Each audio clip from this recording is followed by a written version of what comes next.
Bueno, bienvenidos a todos. Vamos a dar comienzo en el marco de este segundo workshop de literatura y educación.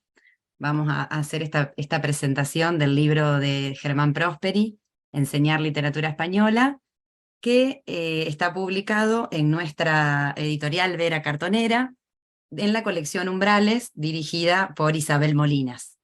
Voy a presentar brevemente a Isabel y a Germán. Vamos a hacer una conversación vamos a escuchar y a tener el honor de escuchar una presentación, una conversación en realidad entre ellos, un poco pensando en esta colección que tiene que ver obviamente con pensar en esta relación entre la literatura y la educación.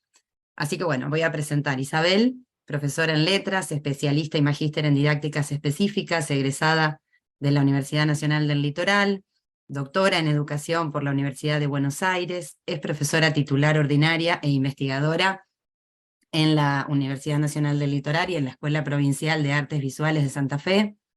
Ha elaborado materiales para seminarios de maestría y doctorado en la Universidad Nacional del Litoral, en la Universidad de Rosario, en la Universidad Nacional de Cuyo, para la UBA y para Flaxo, Uruguay. Ha desempeñado diferentes cargos de gestión universitaria, entre ellos el de Secretaría Académica del Rectorado de la Universidad Nacional del Litoral. Integra el Banco de Evaluadores de la Comisión Nacional de Evaluación y Acreditación Universitaria, la CONEAU. Dirige el proyecto de investigación La enseñanza del diseño de experiencias en el campo de la comunicación visual de la Facultad de Diseño y Urbanismo de la UNL y la maestría en didácticas específicas de FUC-UNL. Es autora de textos críticos sobre educación, diseño y artes visuales. Desempeñó diferentes funciones en el campo de la gestión cultural y ha coordinado prácticas de educación experiencial sobre arte contemporáneo en Argentina y Brasil. Algunas de ellas han sido reunidas en Arte, Ambiente y Ciudad, Conversaciones desde el Litoral, un libro editado por Ediciones UNL en el año 2017. Ha dictado conferencias y participado en reuniones científicas, bienales y festivales de arte en Argentina, Brasil, Uruguay, Chile, Colombia, Canadá e Italia. Germán Prosperi es profesor en letras, magíster en didácticas específicas con mención en letras, doctor en letras por la Facultad de Filosofía y Letras de la Universidad de Buenos Aires, es profesor titular ordinario de literatura española en la Universidad Nacional de Rosario y en la Universidad Nacional del Litoral. Ha dirigido y codirigido diversos proyectos CAID, actualmente el titulado Figuraciones de Infancia y Vejez en la Literatura Española Contemporánea, Proyectos Escriturales y Otredad. Fue director de la Maestría en Didácticas Específicas de la Facultad de Humanidades y Ciencias de nuestra universidad, vicepresidente de la Asociación Argentina de Hispanistas durante los años 2014-2017, y presidente de la Asociación Argentina de Hispanistas en el periodo 2017-2020, fue director de nuestro centro, el CEDINTEL, Centro de Investigaciones Teórico-Literarias, durante el 2016 al 2019, y también fue subdirector también del CEDINTEL, de nuestro centro, durante los años 2013-2016. Se desempeñó también como subdirector de la revista de nuestro centro, El Taco en la Brea. Es el director del doctorado en Humanidades, con menciones en Filosofía, Geografía, Música y Letras de la Facultad de Humanidades y Ciencias de la UNL. Ha dictado diversos seminarios de grado, de posgrado, ha publicado diversos libros, así como diversos artículos en revistas nacionales e internacionales, conferencista en diversos encuentros, congresos y jornadas.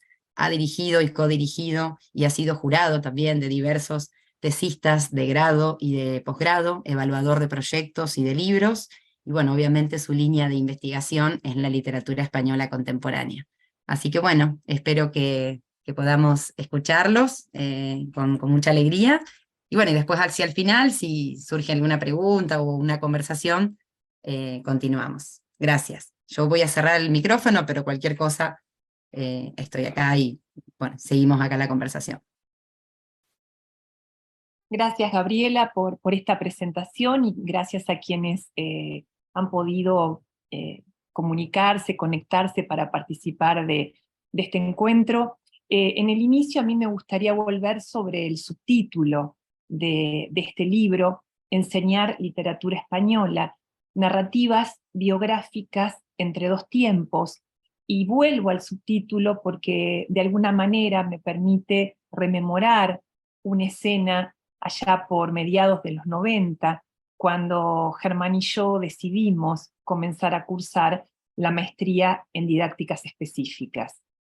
Este texto forma parte de la colección Umbrales, que es una colección que articula intereses del campo disciplinar específico de las letras, pero también ese ámbito más expandido de las artes en la contemporaneidad, en diálogo fundamentalmente con la educación, con la enseñanza.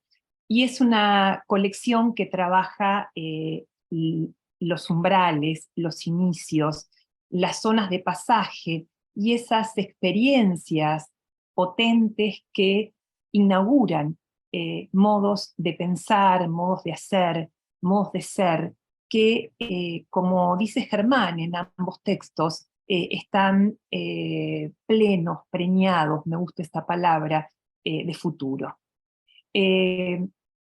Inscripto este texto en la colección, en serie con Sommelier de Palabras, que presentamos hace un año atrás, de Gustavo Bombini. Les comento que está formado el libro por dos textos. El primero se titula Relatos, Regresos y Desafíos, y el segundo se titula Lo que puede una maestra, Hispanismo, Educación y Enseñanza. El desafío es, como les decía, volver sobre ese pasado del futuro, dando cuenta de un gesto que inaugura un modo inédito de pensar la enseñanza, no solo de la literatura española en el litoral, sino también de pensarnos en tanto docentes universitarios, desde lo que aprendimos allá por los 90, esa doble experticia que fue primero didáctico-disciplinar y que después también fue tecnológica. En esa escena fundacional que Germán describe, ¿sí?, asistimos a su formación de grado, pero fundamentalmente su formación de posgrado en el ámbito de la maestría, de la cual fue luego director en didácticas específicas, donde lo principal que aprendimos fue a pensar nuestras prácticas, y en ese ejercicio reflexivo aprendimos más literatura y más didáctica. Edith, en aquel momento, una de nuestras maestras memorables, denominó a ese ejercicio, a ese cambio de paradigmas. Recuerden que veníamos de la conducción del aprendizaje, de esa marca fuertemente conductista, la denominó nueva agenda, nuevos paradigmas, nuevos contenidos, nuevas relaciones entre expertos y novatos. En el final del primer texto que integra el libro, Germán habla de notas de un devenir. Y me gusta pensar la diferencia entre una nueva agenda y las notas de un devenir en términos poéticos, pero también en términos políticos, no solo disciplinares y didácticos. Vamos a escucharlo a Germán hablar de ese texto. En el extremo del libro tenemos Lo que puede una maestra, que también es un relato sobre el pasado del futuro. Y es un gesto de gratitud. El primer texto también es una gratitud inmensa hacia esas maestras, hacia esas expertas que fueron conformando un campo específico en el cual hicieron lugar, nos hicieron lugar para que nosotros podamos participar y compartir el día a día. Hablar de gratitud me lleva a pensar en las gratitudes de Vigan, y ella habla de ese profesor que nos abrió la puerta al mundo de los libros. Me gusta pensar en diálogo ese texto con este texto de Germán, Lo que puede una maestra, esa profesora, ¿sí?, que nos hizo lugar en su aula, en su clase.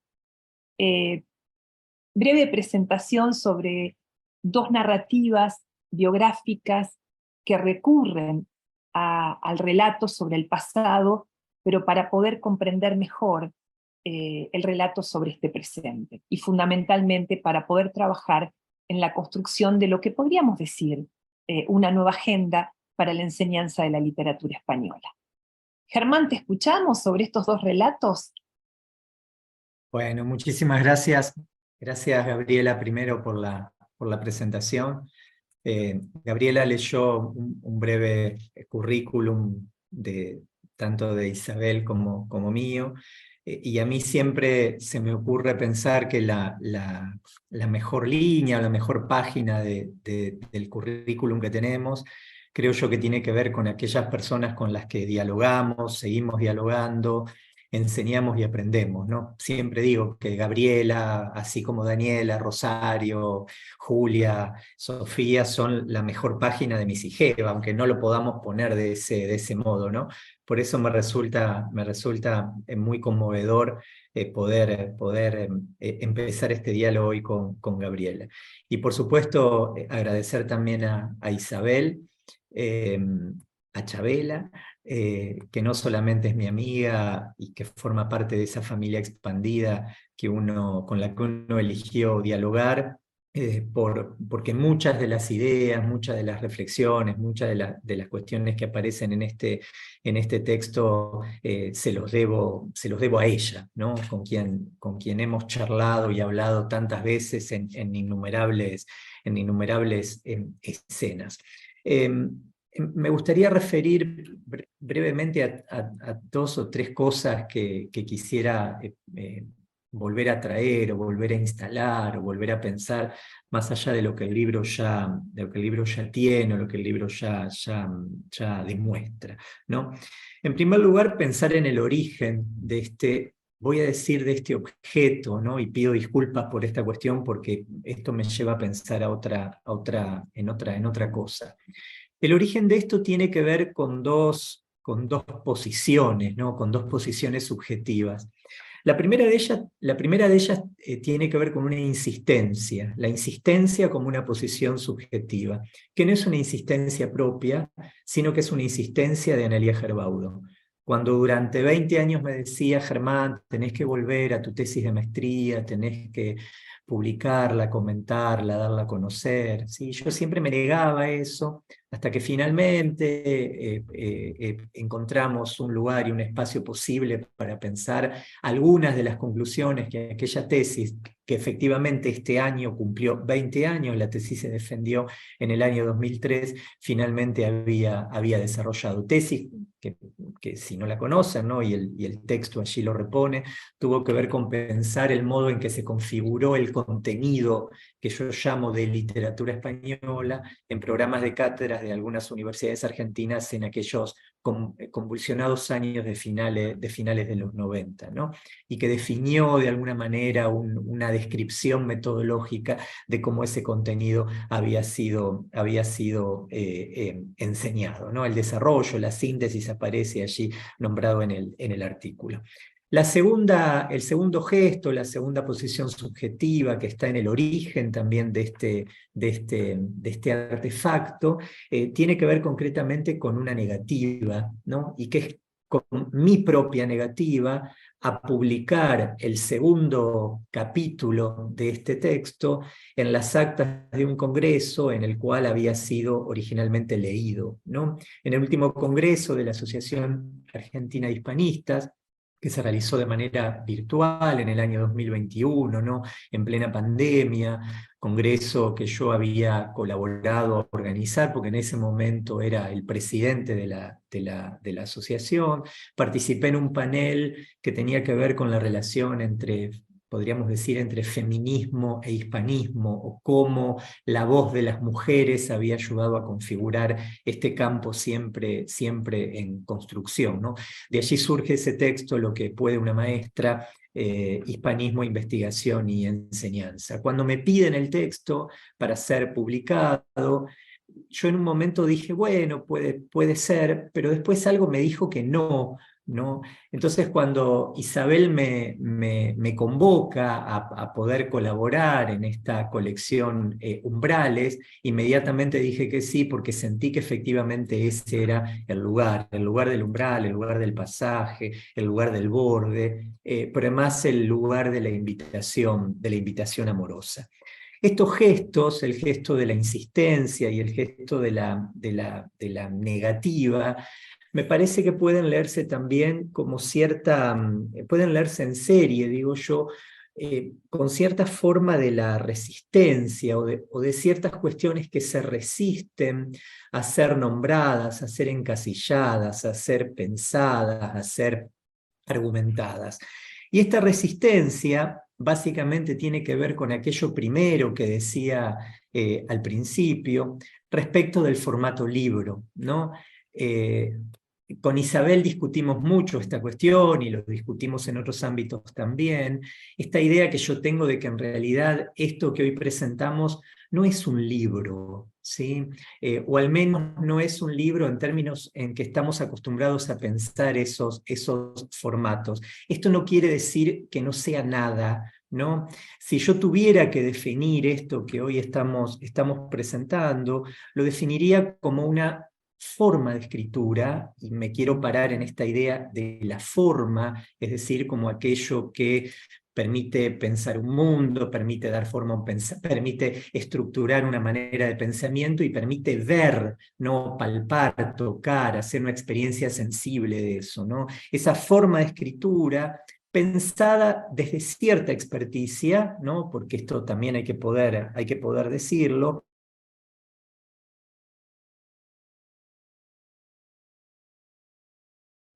y porque un saber teórico que sabemos que es intransferible.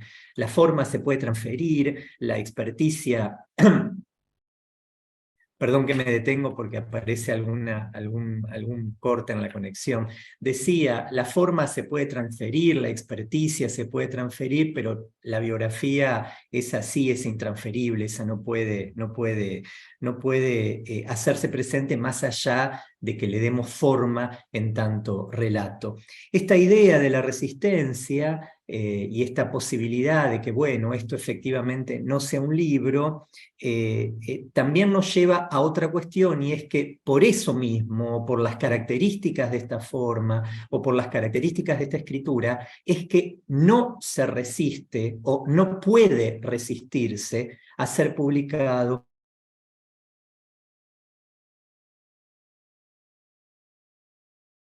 en una acción como umbral editorial como novela cartonera. No puedo pensar un espacio más hospitalario que este para poder pensar estas reflexiones, que no solo son un gesto de devolución a Analía, sino que también son una respuesta a la amorosa invitación de Isabel en el momento de poder hacer circular estas cuestiones. En el primero de los textos, en el que yo cuento un relato, en el que regreso a una investigación y en el que planteo una serie de desafíos que tienen que ver concretamente con la enseñanza, me gustaría centrarme en un desafío que no aparece allí nombrado en ese listado que de manera desordenada y de manera exprofesa también lo planteo así, que es el desafío de enseñar no literatura, ¿sí? Que es de por sí un enunciado insostenible, ¿no? Por toda la carga o el peso que eso tiene en un contexto no solamente disciplinar, sino en un contexto social, en un contexto político y en un contexto de encuentro entre personas, sino que también pienso este enunciado de enseñar literatura española, ¿no? ¿Cómo leemos eso en relación de una práctica posible? ¿Se podría habilitar enunciados que digan enseñar literatura argentina, o enseñar literatura francesa, o enseñar literatura comparada, ¿no? ¿Qué arrastra esta cuestión, ¿no? Y entre esos desafíos, ¿sí? Que yo me permito enunciar de manera desordenada, aparece esta idea de poner en valor la idea de poner en valor el espacio de la clase como un espacio de reflexión y como un espacio de encuentro. Gustavo Bombini decía algo muy interesante el viernes pasado cuando presentaba su texto. Él hacía una pregunta respecto al habla de los maestros. Él decía, ¿cómo hablan? ¿Sí? ¿Cuál es el tono que utilizan los maestros cuando hablan de sus prácticas? ¿no? A mí eso me pareció una pregunta altamente potente, que es una pregunta que también está como latente en estas reflexiones. ¿De qué hablamos los profesores de literatura española cuando hablamos de nuestras prácticas? Lo que no quiere decir que hablemos de ellas, ¿no? Uno de los retos, uno de los desafíos es que tenemos que hablar de esas prácticas, ¿no? Yo aprendí también didáctica, no solamente leyendo los libros que tenía que leer, sino encontrándome con colegas, encontrándome con el otro, escuchando el relato de clases, escuchando los modos en que esos contenidos eran seleccionados, esos contenidos eran pensados, ¿no? Y cómo es posible habilitar otros espacios en el que el conocimiento didáctico pueda llegar a tener emergencia, en tanto desvío, en tanto sorpresa, en tanto aparición de lo inesperado. Me parece que ese dato, lo del desafío y de lo inesperado, es lo que une de alguna manera las dos partes de esta escritura o de esta forma escritural que hoy presentamos, ¿sí? Porque así como aparecen estos desafíos en el primer capítulo, en el segundo aparecen estas maestras que hacen didáctica sin saberlo, ¿no? Yo planteo cómo estas maestras que yo tomo como ejemplo, como modelo, pero podrían haber sido muchas, ¿no? En este caso Emilia de Zuleta, Romanos y Laura Escarano, tres destacadísimas hispanistas, profesoras de literatura española en la universidad. Yo lo que digo es cómo, cuando ellas se alejan de sus temas tradicionales de investigación, ¿sí? La literatura española del siglo de oro o la literatura española contemporánea, en el caso de Laura o en el caso de Melchora, cómo al alejarse de esos temas tradicionales permiten la emergencia o permiten la aparición de una reflexión que tiene que ver con la reflexión didáctica.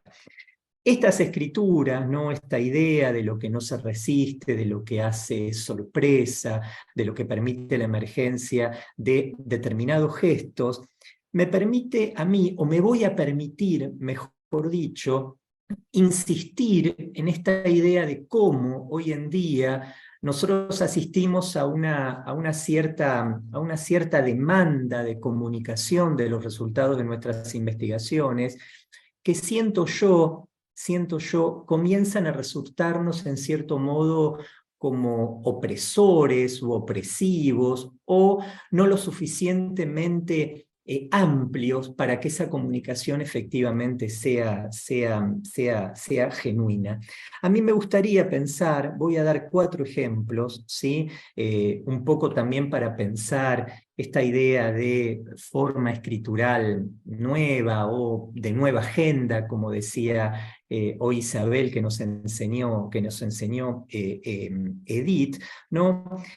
Que son de alguna manera zonas que interrogan una manera de hacer circular el conocimiento y que son, por lo mismo, para mi perspectiva, son disruptivas, ¿no? El primer ejemplo es esto que estamos pensando en este momento, ¿no? La editorial Vera Cartonera y cada una de sus colecciones, ¿no? Esta idea de poder pensar una editorial no solamente en este formato cartonero, sino también en diversas colecciones que den cabida a estas zonas de borde, a estas zonas de pasaje, a estas zonas de pensar lo que investigamos desde voces absolutamente diferentes. El otro ejemplo que me gustaría señalar es el de una revista que está absolutamente instalada en el campo disciplinar, no concretamente del hispanismo, pero que ha dado cabida y que da cabida a muchos desarrollos teóricos de nuestra disciplina. Es la revista 452 grados Fahrenheit de la Universidad de Barcelona, ¿no? Es una revista que va por el número 29 ya. En este momento su director es el profesor Max Hidalgo Nasher, y la revista tiene una sección que se llama Notas Críticas, que fue explícitamente pensada como una sección para alojar no artículos, porque ese no es el nombre que le dan, sino escrituras que aquellos que las firman tenían ganas de que pudieran circular. En esa sección, Notas Críticas, en el último número de la revista, este número 29, el propio director, Max Hidalgo, publica un texto que se llama Escritores, Profesores, Intelectuales, de alguna manera emulando o copiando a aquel mítico número de la revista Telquel, ¿no? Publicado en 1971, en el que un grupo de amigos, de colegas, le rendía homenaje a Roland Barthes, ¿no?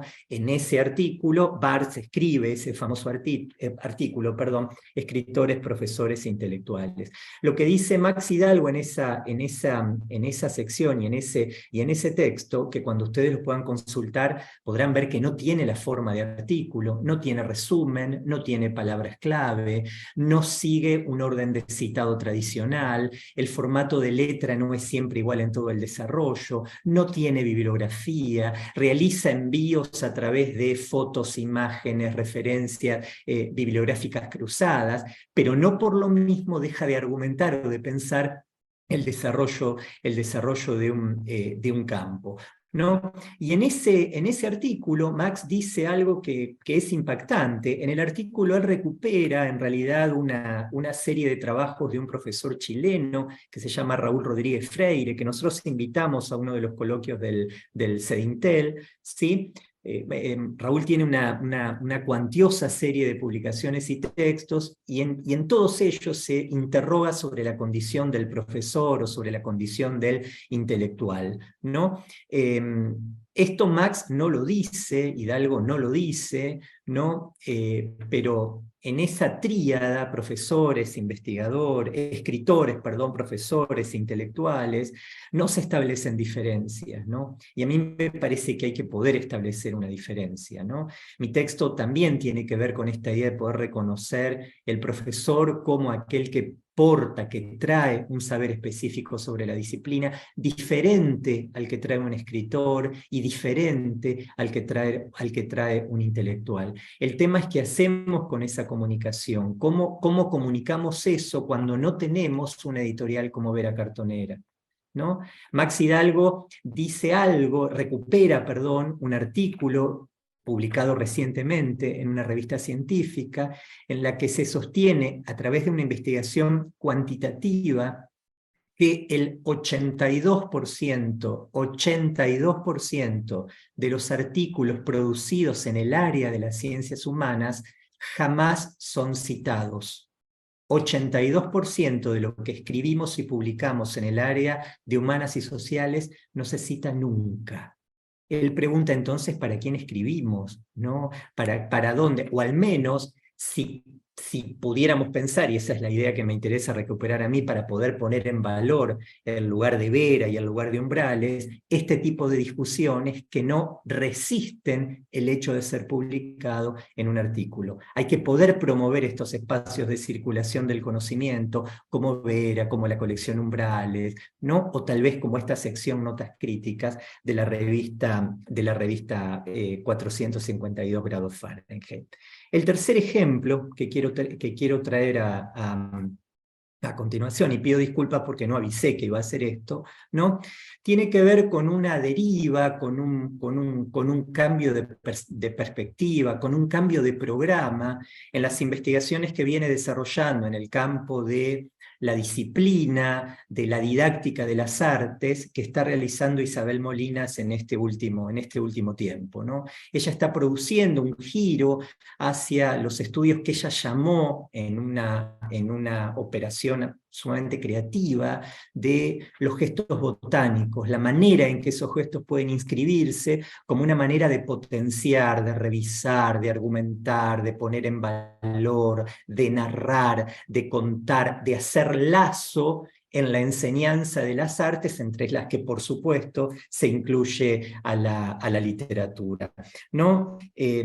Cuando digo los trabajos de Isabel Molinas, no solamente me refiero a algunos de sus textos, su libro que nombró Gabriela en la presentación, sus artículos, sino digo también en sus presentaciones a congresos, que son verdaderamente performáticas, ¿no? en donde también esa manera de comunicar supone una relación con el conocimiento que es disruptiva. La pregunta que hago, y eso me parece absolutamente interesante, es que habrá que ver qué ocurre con eso, ¿no?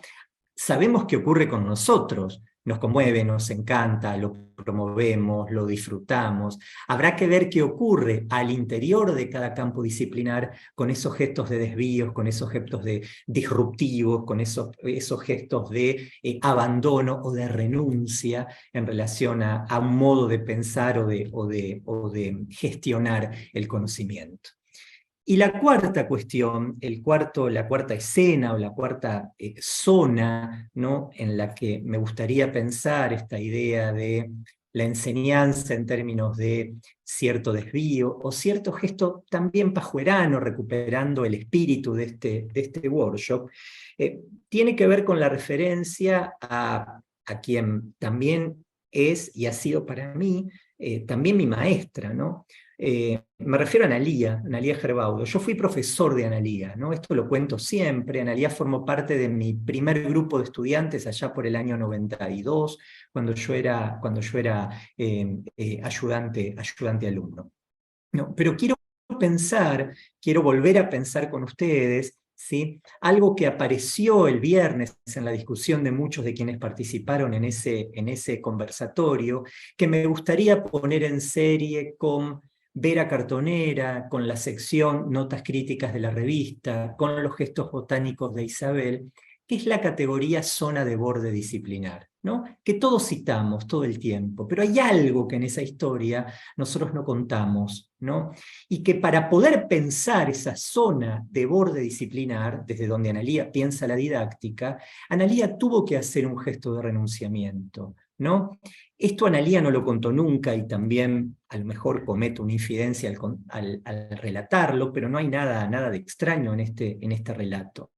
Cuando Analía concursa el cargo de profesora titular de Didáctica de la Lengua y la Literatura en el año 2002, es convocada, ¿no?, por las cátedras de Didáctica General y por las cátedras de Didácticas Específicas para formar un colectivo en el cual pensar algunas ideas en común, y Analía en ese momento dijo no. Este gesto de renunciamiento, este gesto de distancia, Analía lo convierte en potencia creativa. La distancia, establecer ese gesto de partida como un modo de seguir pensando, como un modo de inventar un mundo que tuvo que ver con una forma de convivencia, pero que también tuvo que ver con la formación de un campo disciplinar, ¿no? Cuando yo digo que Analía fue mi maestra, yo aprendí esto de Analía. Aprendí que irse o retirarse o tomar distancia no quiere significar simplemente un acto de resistencia, sino que tiene que ver con un deseo de intentar fundar otra cuestión. Esto no tiene que ver con quedarse solo, porque si hay algo que Analía jamás hizo, ¿no?, es pensar esas cosas hermosas que piensa en soledad, sino poder elegir aquellas voces, aquellos referentes, aquellos nombres con los cuales dialogar, ¿no? De ese modo Analía recupera también el gesto de su maestra, de Dina San Emeterio, cuando le decía jugá con los que juegan. Me parece que en ese gesto de la distancia, o si Analía no hubiera tomado distancia, no se hubiera quedado en ese lugar, estoy casi seguro que muchas de esas categorías explosivas, expansivas, ¿no?, que creo hubieran tenido existencia. A mí me gustaría pensar una didáctica específica de la literatura que pueda pensar estas distancias, que pueda pensar estas cercanías y que siga promoviendo espacios de encuentro responsable, de encuentro creativo, ¿no?, y fundamentalmente de encuentros dialógicos, ¿no?, en el que podamos poner en valor qué le pasa al otro con las clases que damos, qué le pasa al otro con los contenidos que seleccionamos, y qué le pasa cuando es sometido a algunas otras prácticas de las que nada habla, ¿no? ¿Qué nos pasa a nosotros después de una clase?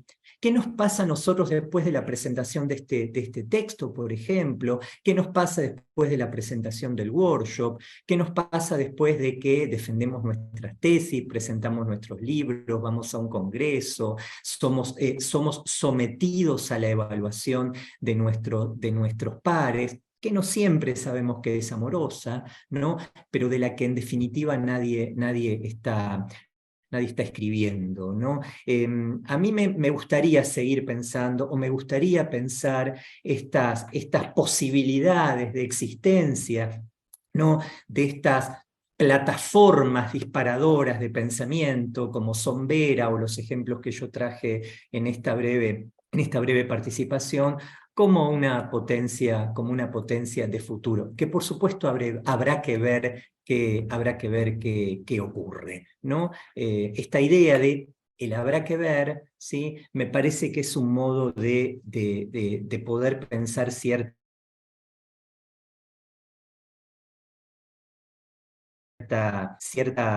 hay algo para ver, ¿no? Es que no está la nada delante nuestro, ¿no? Sea eso que vayamos a ver, una forma sensible, una forma que nos interroga, ya sea un libro, ya sea otro formato, un diálogo, un encuentro, la preparación de una clase, un programa, ¿sí? Un workshop, un Zoom, una cámara, ¿sí? O los 2 minutos, ¿no? En el cual un estudiante o una estudiante puede sentir que su pasaje o su zona de pasaje ha valido la pena, ¿sí? Vuelvo a agradecer entonces a Isabel y a Gabriela. Pido perdón si me extendí demasiado en estas reflexiones, pero era algo que tenía ganas de decir, ¿no? Que tenía ganas de compartir con ustedes. Veo caras hermosas aquí, gracias Maya, está desde España ahí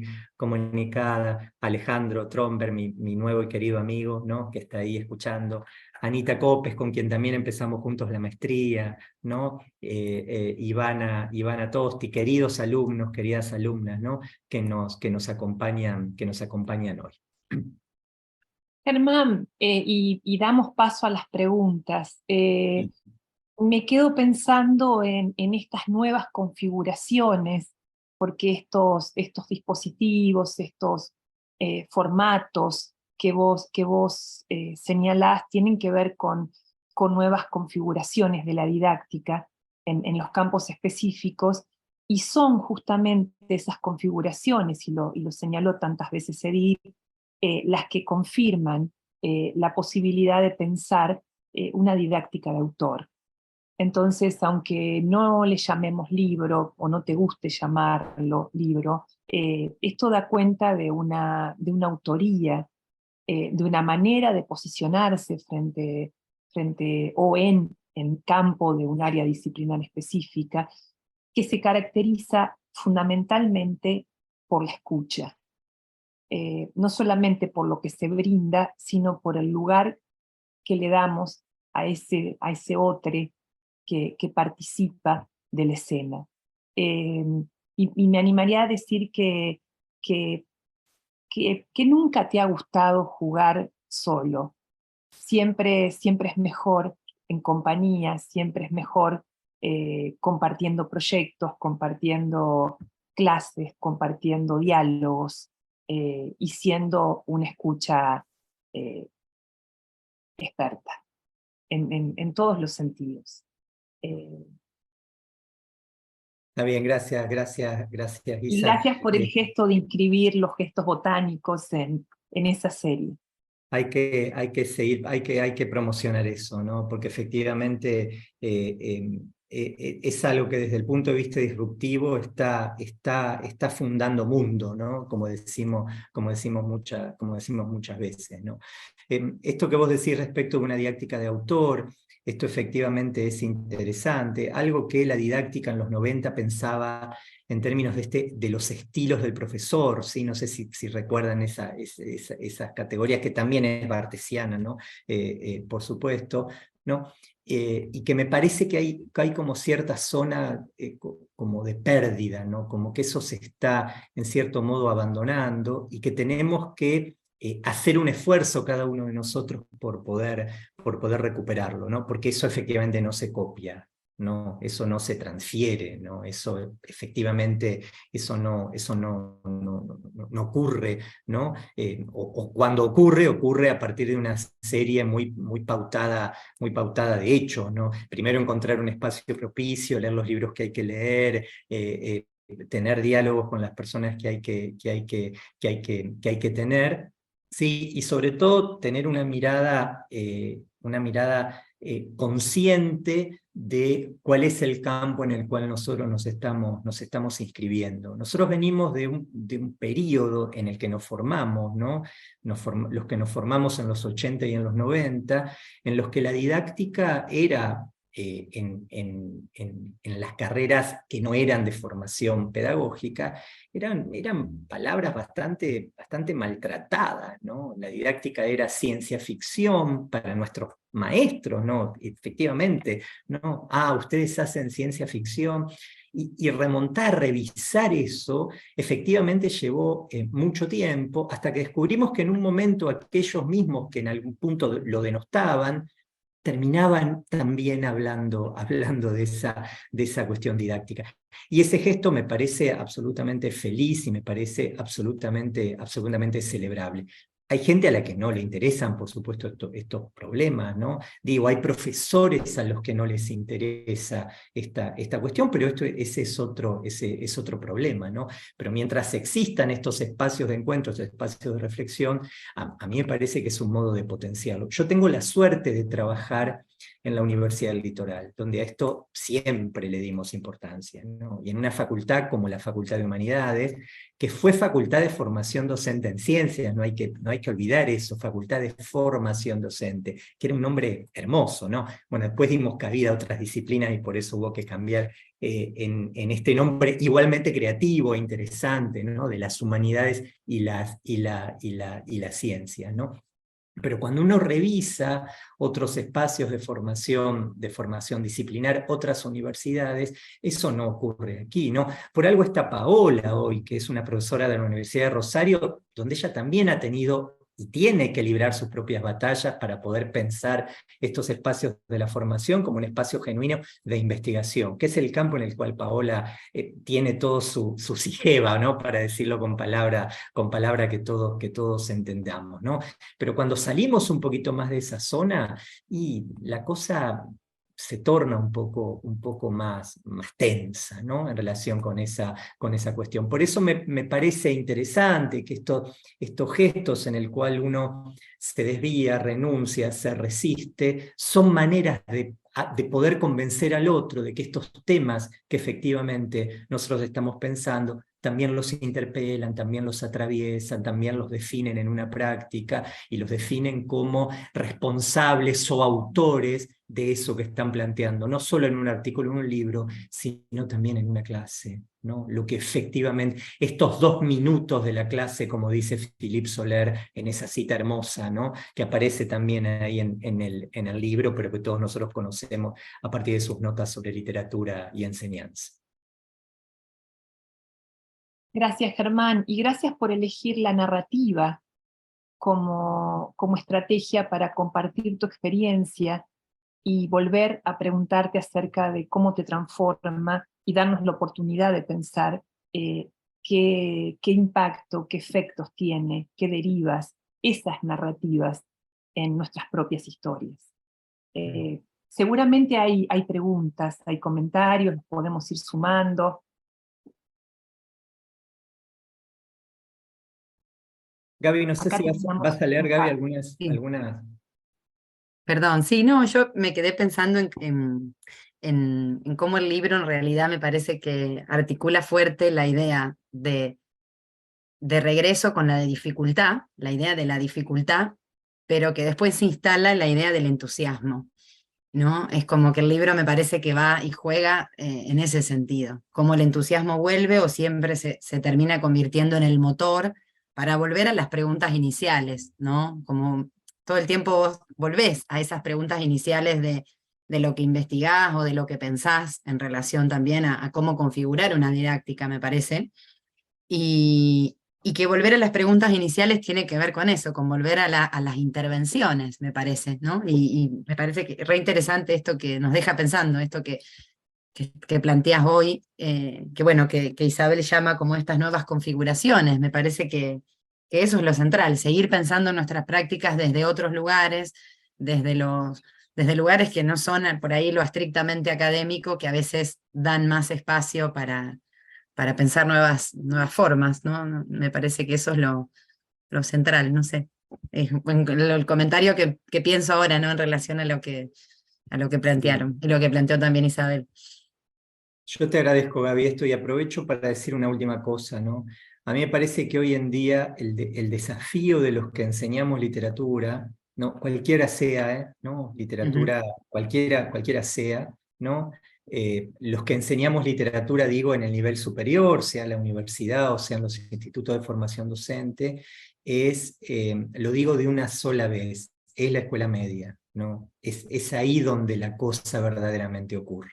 ¿No? Es allí donde efectivamente la pasión, el entusiasmo, el rechazo, la resistencia, o digámosle la forma que queremos, donde efectivamente ocurre el acontecimiento, ¿no? Entonces yo me pregunto también, los estudiantes que nosotros tenemos en la facultad, ¿sí? ¿Van a enseñar textos de literatura española en la escuela secundaria?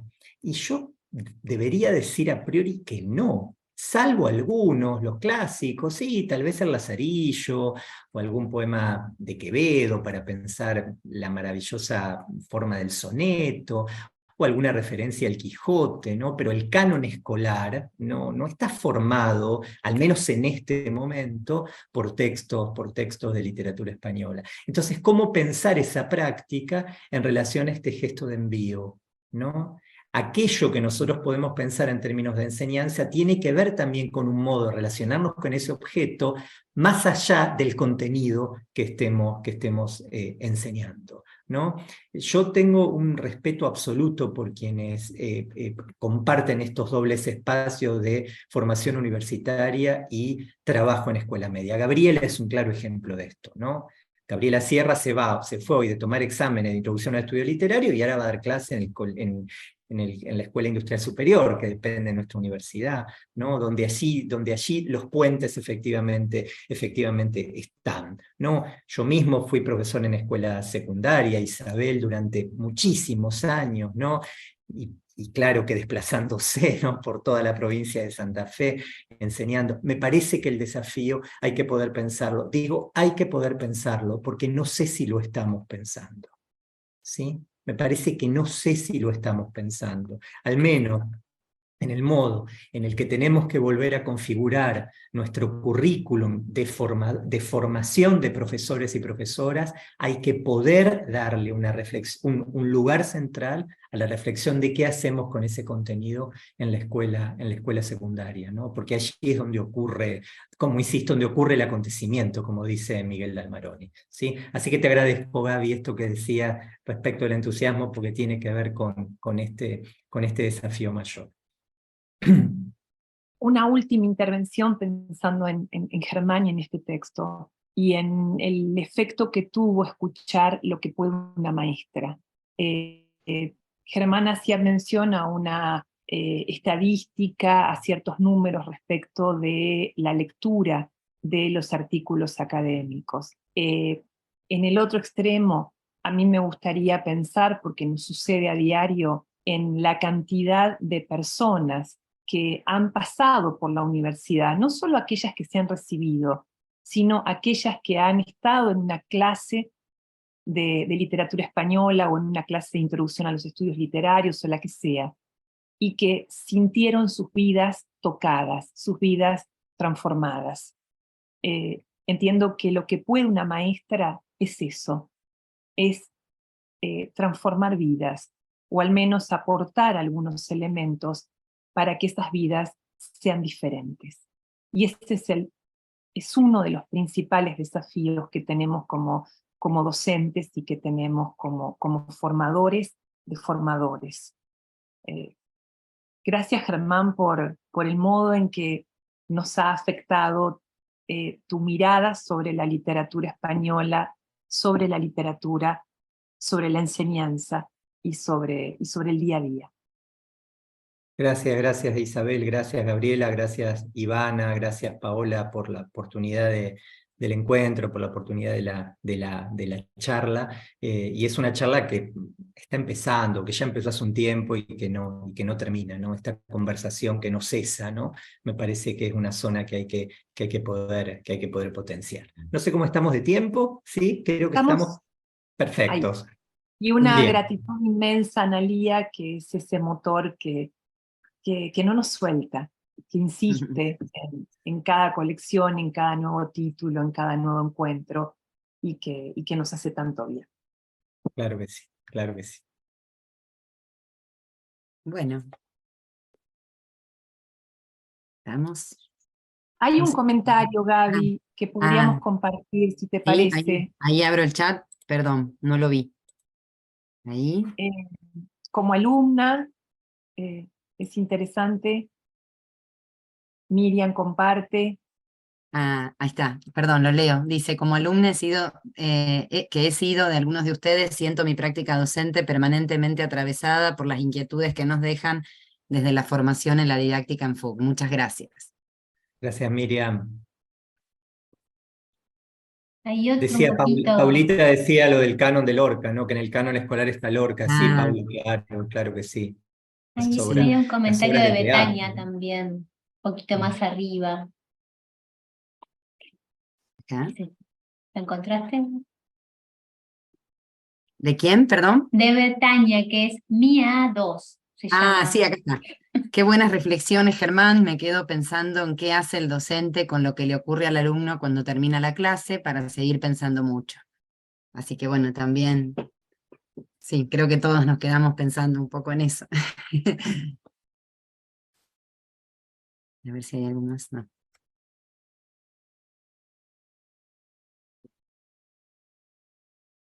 Bueno, si no hay otras preguntas o alguien más que quiera hacer un comentario, ¿no? Bueno, Isabel y Germán, muchísimas gracias a los dos.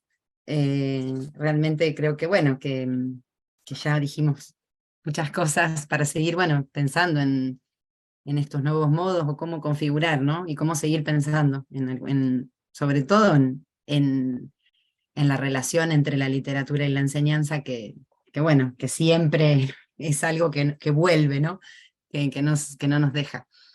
No sé si alguien más, si no, ya creo que estamos. No sé si hay que dejar de grabar o cómo hacemos.